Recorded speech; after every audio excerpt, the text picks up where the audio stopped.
Bonjour et bienvenue à tous. Je suis Léo Lichtvoet et vous écoutez le 3e épisode d'Acropole, le podcast qui décrypte les grandes questions politiques européennes. Two, three, four. L'Europe. We are European. Wir Europäer. Bruxelles, c'est nous.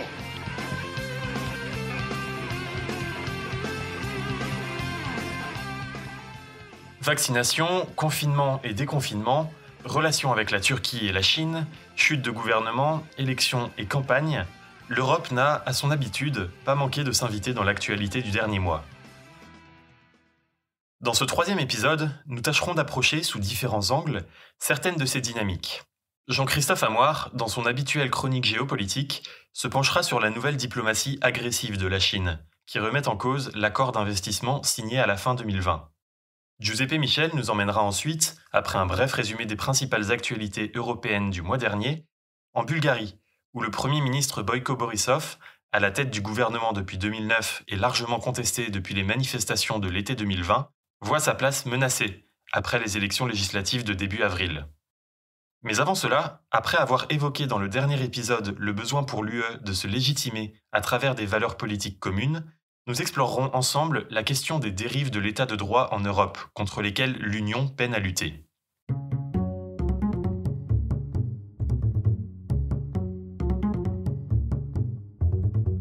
Les valeurs de la démocratie et de l'état de droit, elles ne sont pas négociables, elles ne sont pas à la carte. Sur les valeurs, il ne peut pas y avoir une Europe à deux vitesses. Elles sont le ferment de notre unité et de notre liberté. Ces valeurs, dont parlait Emmanuel Macron dans son discours de la Sorbonne sur l'Europe en septembre 2017, entourent parfois des concepts assez flous pour le grand public. On entend souvent parler de dérive de l'état de droit dans l'actualité, de recul démocratique, d'atteinte aux droits fondamentaux. Mais qu'est-ce qu'on entend exactement par ces termes ? L'état de droit signifie que l'État, c'est-à-dire le pouvoir exécutif et l'administration, est soumis au droit. Il doit donc y avoir une séparation stricte entre l'État d'un côté et de l'autre le Parlement et la justice, qui produisent la loi et le droit. C'est normal. Si l'État produisait lui-même la loi à laquelle il était soumis, il serait juge et partie, et pourrait faire ce que bon lui semble. L'État de droit doit donc protéger les citoyens des décisions arbitraires. Cette notion d'État de droit est étroitement liée à celle de démocratie et à celle des droits fondamentaux. En France, l'État est soumis à la Constitution et à la Déclaration des droits de l'homme et du citoyen. Idem au niveau européen, la Charte des droits fondamentaux de l'Union européenne est juridiquement contraignante. De manière plus large, les traités européens disposent que l'Union est fondée sur les valeurs de respect de la dignité humaine, de liberté, de démocratie, d'égalité et de l'État de droit, ainsi que de respect des droits de l'homme, y compris des droits des personnes appartenant à des minorités. Pourtant, certains États membres de l'Union semblent s'éloigner de ces valeurs fondamentales. C'est le cas de la Pologne, dirigée par le parti ultra-conservateur Droit et Justice, et de la Hongrie de Viktor Orban. Si ces deux pays incarnent les dérives les plus poussées et institutionnalisées de l'état de droit, d'autres pays parmi les derniers arrivés dans l'UE sont également pointés du doigt pour des dérives plus ponctuelles et une corruption endémique. On observe chez certains de ces pays un recul des libertés fondamentales. Cela se manifeste par la stigmatisation des minorités, par exemple contre la communauté rome en Hongrie ou LGBT en Pologne. D'autres libertés sont également mises à mal. Dans les deux pays, la plupart des médias nationaux ont été mis à la botte du pouvoir, soit par des organes de contrôle de la presse, soit en organisant le rachat de médias indépendants par des oligarques proches des dirigeants. En 2017, à Malte et en Slovaquie en 2018, des journalistes d'investigation enquêtant sur des affaires de corruption au sein de leurs pays respectifs ont été assassinés, poussant les deux gouvernements à la démission et soulevant là aussi des interrogations sur l'état des libertés fondamentales dans ces pays. La démocratie est également attaquée. Pour pouvoir se maintenir au pouvoir, certains gouvernements cherchent à modifier les institutions à leur avantage. En 2011, la nouvelle loi électorale hongroise a mis fin au système à deux tours, a redessiné les circonscriptions électorales à l'avantage du Fidesz, le parti d'Orban, et a accordé le droit de vote aux minorités hongroises des pays voisins, généralement favorables au Premier ministre. Le système judiciaire est aussi visé. Dès 2011, Viktor Orban a rempli la Cour constitutionnelle hongroise de juge pro-Fidesz et a réformé la Constitution, réduisant l'autonomie des tribunaux et rendant presque irréversibles certaines de ces réformes. Si la Pologne n'a pas changé de constitution, le gouvernement de droit et justice a en revanche fait voter plusieurs réformes judiciaires réduisant l'indépendance du tribunal constitutionnel en 2015 et 2017. Or, une justice non indépendante, c'est un État qui n'est plus soumis au droit, donc la fin de l'État de droit. Viktor Orban se réclame d'ailleurs d'une nouvelle forme de démocratie qu'il qualifie d'illibérale. Mais en quoi est-ce que tout ceci est le problème de l'Union européenne ? Eh bien en fait, même si ces dérives relèvent essentiellement de la politique nationale, l'Europe est également affectée, sur plusieurs plans. Sur le plan juridique déjà, car comme on l'a dit, toutes ces valeurs font partie intégrante des traités européens. Les États qui ne les respectent pas sont donc en désaccord avec le droit de l'Union. Très récemment, le Premier ministre polonais, Mateusz Morawiecki, a annoncé une action du tribunal constitutionnel pour déclarer comme inconstitutionnels certains principes du droit européen, notamment au sujet de l'indépendance de la justice. Cette action, si elle aboutit, et c'est probable étant donné la connivence entre le gouvernement polonais et ce tribunal, pourrait remettre en cause la primauté du droit européen en Pologne, et ainsi marquer une forme de sortie du pays de l'appareil juridique européen. Il y a également un enjeu financier pour l'Union. Les pays touchés par ces dérives se trouvent être les plus gros bénéficiaires des fonds européens. Or, on peut comprendre que Bruxelles ne soit pas très enthousiaste à l'idée de potentiellement financer les politiques de ses gouvernements en désaccord complet avec ses valeurs. Mais surtout, la situation revêt un enjeu politique existentiel pour l'Union européenne. Si elle veut se construire en union politique, se rassembler autour de valeurs communes, comme nous l'avons vu dans l'épisode 2 de ce podcast, elle se doit de défendre ces valeurs sur l'ensemble de son territoire. C'est d'ailleurs dans cet objectif que les valeurs fondamentales avaient été définies lors du traité de Maastricht. L'Union européenne était en train de devenir bien plus qu'un simple marché commun, et on se doutait alors qu'avec la chute du bloc de l'Est, de nouveaux pays, avec très peu d'expérience démocratique et des institutions fragiles, viendraient frapper à la porte de l'UE. Ces valeurs ont ainsi été établies comme une condition sine qua non à leur adhésion. Or, aujourd'hui, ces pays sont en train de donner raison à ceux qui craignaient que l'élargissement de l'Union vers l'Est affaiblisse la vision politique européenne. Dès lors, que peut faire l'Union européenne pour endiguer ces dérives ? Le déclin de l'état de droit en Pologne et en Hongrie n'est pas récent, mais l'Union européenne semble observer passivement le recul de la démocratie dans ces pays. Pourtant, elle dispose bien d'un instrument, l'article 7 du traité sur l'Union européenne. Cet article, pour faire simple, prévoit une suspension des droits de vote d'un pays au Conseil des ministres s'il enfreint de manière grave et persistante les valeurs fondamentales de l'Union. Problème, pour pouvoir donner lieu à des sanctions, la violation doit être constatée par le Conseil à l'unanimité de ses membres. Seulement, ce sont 2 pays qui sont dans le viseur de l'Union européenne, la Pologne et la Hongrie. Ainsi, pour se protéger mutuellement, si un vote venait à être tenu sur une violation de l'état de droit dans l'un des 2 pays, l'autre apposerait automatiquement son veto pour bloquer les sanctions. La procédure n'a donc jamais abouti pour l'instant. Comme alternative à cette sanction politique, les chefs d'État et de gouvernement ont approuvé l'été dernier la mise en place d'une certaine conditionnalité du plan de relance et du budget européen au respect de l'état de droit. En passant cette fois par un vote du Conseil à la majorité, la Commission peut priver les États coupables de violation des valeurs de l'UE de fonds européens. Ces fonds pourront toutefois être directement redirigés vers les acteurs locaux, afin de ne pas pénaliser injustement les structures indépendantes du pouvoir, dont la survie dépend de ces fonds. Par ailleurs, la Cour de justice peut aussi apparaître comme un recours pour protéger l'état de droit contre les gouvernements enfreignant le droit européen. Le 31 mars dernier, la Commission a d'ailleurs saisi la Cour de justice contre la Pologne au sujet d'une loi réduisant à nouveau l'indépendance des juges. Quoi qu'il en soit, sanction ou pas, un obstacle politique de taille reste à surmonter. Ces gouvernements continuent de jouir d'une large popularité au sein de la population de leurs États, et la consolidation de leur pouvoir laisse à penser que l'Union devra encore composer avec eux pour un certain temps. L'émergence de mouvements populaires et de partis contestataires en Pologne, ainsi que l'alliance des partis d'opposition souhaitant forcer une alternance en Hongrie, laisse toutefois espérer de possibles changements dans les années à venir. Sans ça, la lente descente de ces pays pourrait bien marquer une forme de dislocation en interne de l'Union européenne.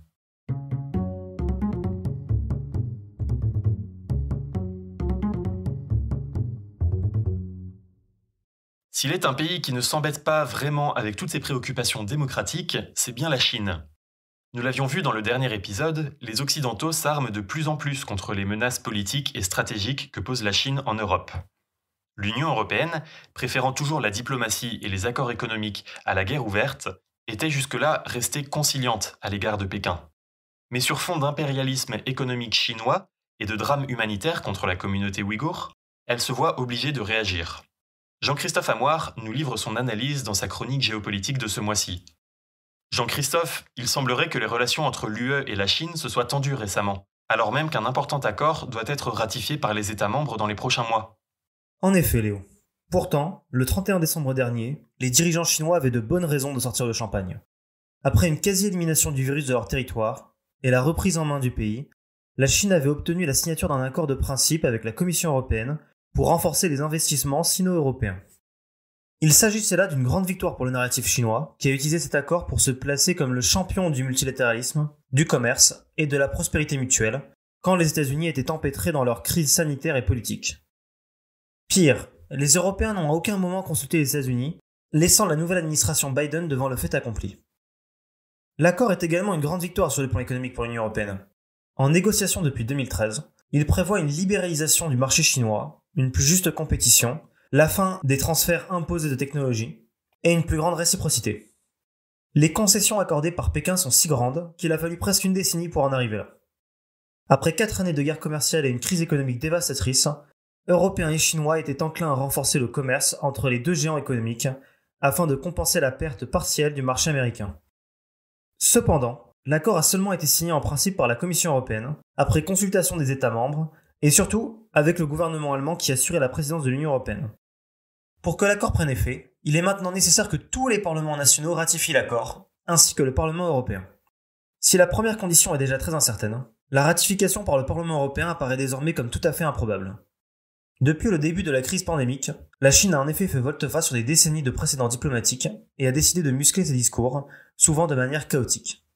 Évidemment, la Chine avait déjà utilisé sa diplomatie pour bousculer ses voisins, par exemple le Japon en 2012, mais jamais les discours chinois en Occident n'avaient été autre chose que polis, réservés et convenus.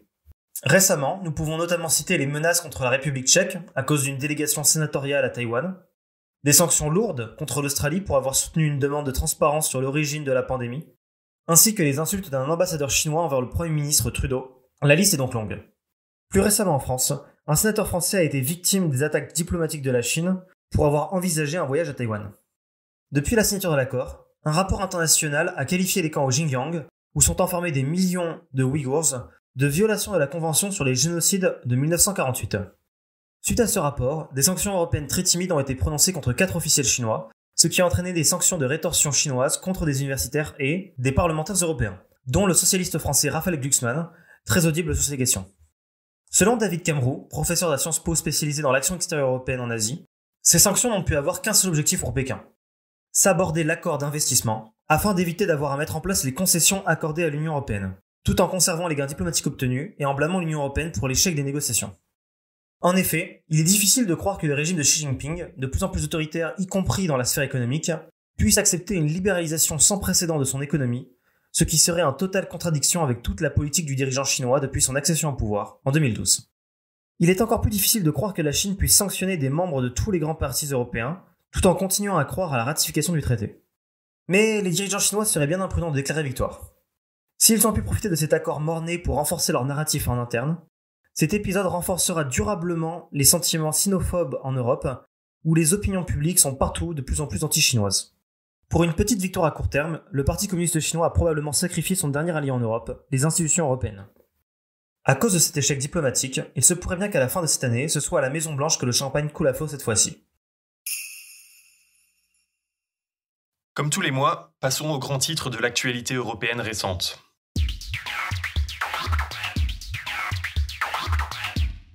La vidéo a fait le tour d'Internet et a agité les milieux de la diplomatie européenne.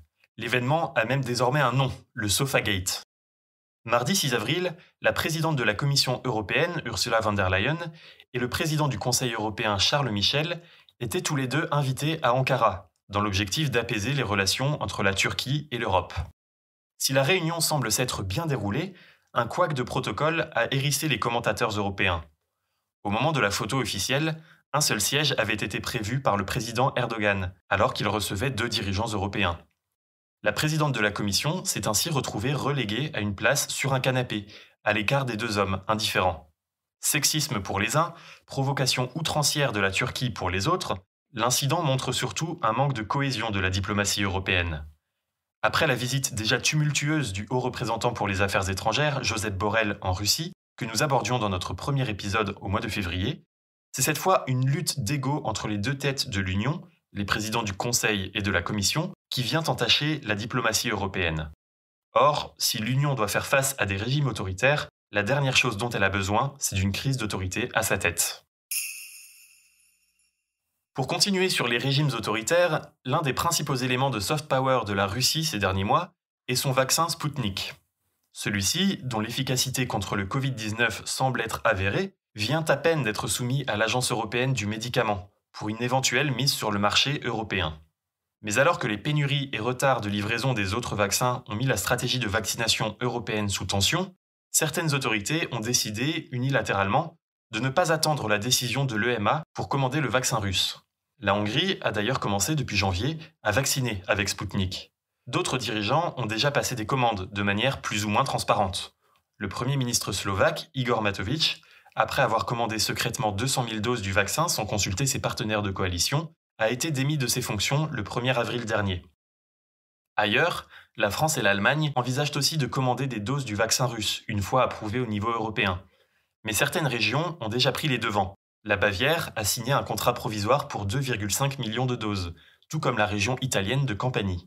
L'Italie d'ailleurs, qui prévoit de produire des doses de ce vaccin, irritant par là les autorités européennes. Car ces décisions nationales, avant même l'approbation du vaccin par les autorités européennes, viennent remuer le couteau dans la plaie de la stratégie vaccinale européenne et du difficile consensus qui l'entoure. Certains pays, comme la Pologne ou la Lituanie, se montrent à l'inverse radicalement opposés au vaccin russe. Toujours est-il que cette cacophonie doit faire sourire à Moscou. Irlande du Nord pour finir. La province est à nouveau au cœur de l'actualité. Depuis les désaccords entre l'Union européenne et le Royaume-Uni au sujet du statut de la région à la suite du Brexit, que nous vous expliquions dans notre dernier épisode, des tensions et émeutes ont éclaté dans la région du nord de l'île. 23 ans après les accords du Vendredi Saint, qui avaient mis un terme aux affrontements entre les unionistes pro-britanniques et les républicains catholiques pro-unification de l'Irlande, la région souffre toujours d'une forme de ségrégation, matérialisée par des écoles différentes, ou encore des quartiers séparés par des grands murs en béton. Depuis 2 semaines environ, certains groupes paramilitaires unionistes ont déclenché des émeutes pour protester contre le nouveau statut de la province, qui doit être différencié du reste du royaume à cause du Brexit. Ces violences ont, sans surprise, donné lieu à des réponses de la part des républicains, exacerbant les tensions et causant plusieurs dizaines de blessés parmi les manifestants et les forces de l'ordre. Or, bien que les relations entre Bruxelles et Londres semblent s'être apaisées et que les dirigeants politiques de tous bords aient appelé au calme, les manifestants unionistes réclament la suppression totale de la différenciation de l'Irlande du Nord, impossible pour Bruxelles et Dublin. À voir donc si les tensions se poursuivront dans les prochaines semaines. On parlait plutôt des institutions démocratiques fragiles dans certains pays d'Europe de l'Est, et la Bulgarie ne fait pas exception. En 2017, l'ONG Transparency International décernait au pays le triste titre d'État le plus corrompu de l'Union européenne. L'été dernier, d'importantes manifestations anti-corruption avaient secoué le pays, appelant à la démission du Premier ministre Boyko Borisov. Et si ce dernier est ressorti en tête des élections législatives du début du mois, sa position est plus fragile que jamais. C'est ce scrutin que va nous aider à comprendre Giuseppe Michel dans sa chronique mensuelle. Giuseppe, qui sont les vrais gagnants de ces législatives bulgares ? Eh bien Léo, les gagnants de cette élection sont sans conteste les mouvements issus des manifestations anticorruption de l'été dernier. Je m'explique. En effet, la Bulgarie a connu d'immenses manifestations dans tout le pays à l'été 2020, suite à diverses affaires de corruption touchant le gouvernement de droite en place.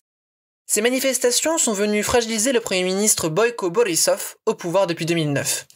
Ainsi, même si la pandémie de Covid-19 a mis un terme à ces manifestations, les formations politiques apparues suite à ce mouvement ont réussi une véritable percée à l'Assemblée nationale bulgare, en raflant quasiment 40% des sièges.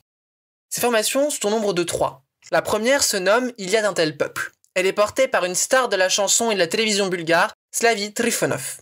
Le nom de son mouvement est d'ailleurs tiré du titre de l'un de ses albums et son programme fut rédigé par ses propres paroliers. Avec un discours résolument anti-élite et en faveur de la démocratie directe, Ilian Tel-Peuple a réussi l'exploit d'arriver deuxième à ces élections avec 17,7% des voix et 51 sièges sur 240. La deuxième formation anticorruption est une coalition de petits partis de centre-droit, se nommant Bulgarie démocratique. Elle obtient 9,5% des suffrages et 27 sièges.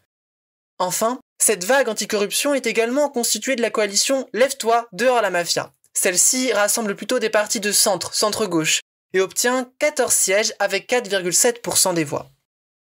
Mais si les formations anticorruption apparaissent comme les grandes gagnantes de ces élections, les perdants sont assurément les partis traditionnels de la politique bulgare, et au premier rang desquels le parti au pouvoir depuis 12 ans, le GERB, Citoyens pour le développement européen de la Bulgarie. En effet, le GERB perd 20 sièges et n'obtient qu'à peine plus d'un quart des suffrages exprimés. C'est une véritable gifle pour le Premier ministre en place, Boyko Borisov. De plus, ce dernier perd l'ensemble de ses alliés d'extrême droite qui lui avaient permis de se maintenir à la tête du pays en 2017. Aucune des trois listes nationalistes n'est parvenue à franchir le seuil électoral fixé à 4%.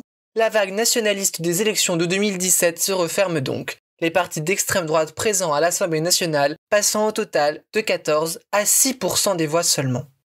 La défaite est également amère pour la gauche bulgare, rassemblée autour des sociaux-démocrates conservateurs du Parti socialiste bulgare, le BSP. La coalition de gauche termine avec 15% des voix, soit 12 points de moins qu'il y a 4 ans, et elle perd également 37 de ses 80 sièges. La seule formation historique qui se maintient est le DPS, le Mouvement des droits et des libertés, défendant les intérêts de la minorité turque en Bulgarie. Ce dernier a reçu 10,5% des voix et 30 sièges, soit 4 de plus qu'en 2017.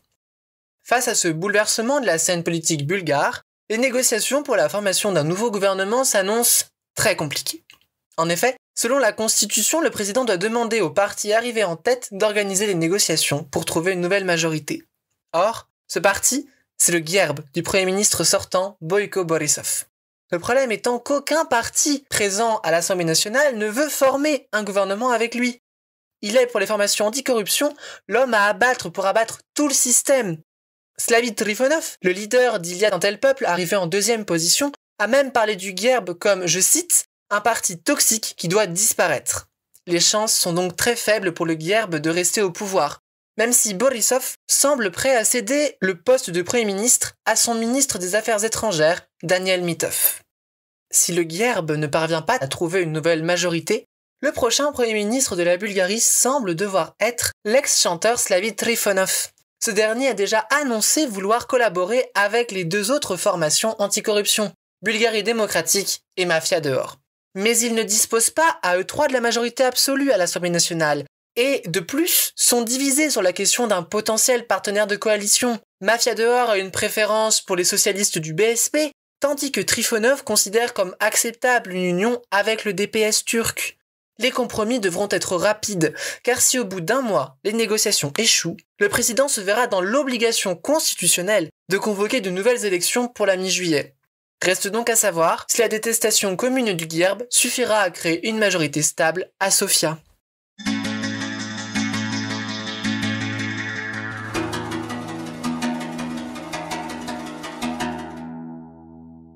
Pour la recommandation de ce mois-ci, Acropole vous propose de découvrir une fiction. La série télé Occupied, création norvégienne d'Erik Skjoldbjerg, Karianne Lund et Jo Nesbø, explore les bouleversements politiques dystopiques d'une Norvège sous occupation russe. Or, une fois n'est pas coutume, dans ce scénario, l'Union européenne soutient l'invasion russe. Diffusée sur Arte en France, également disponible sur Netflix, la série s'étend pour le moment sur 3 saisons, riches en suspense et rebondissements. Les passionnés de géopolitique apprécieront. Nous arrivons à la fin de ce 3e épisode d'Acropole. Merci à vous de nous avoir écoutés. Merci à Jean-Christophe et Giuseppe pour leur aide à la réalisation de ce podcast et pour leur chronique. Vous pouvez continuer de suivre l'actualité du podcast sur nos réseaux sociaux, où sont également postés des dessins de presse en lien avec l'actualité européenne. Et je vous invite enfin à écouter ou réécouter les précédents épisodes d'Acropole sur notre site web acropole-podcast.eu, sur toutes les plateformes de diffusion de podcasts, ainsi que sur YouTube. Vous pouvez également nous faire part de vos retours et suggestions sur le podcast. On se retrouve dans un mois pour le prochain épisode. À bientôt!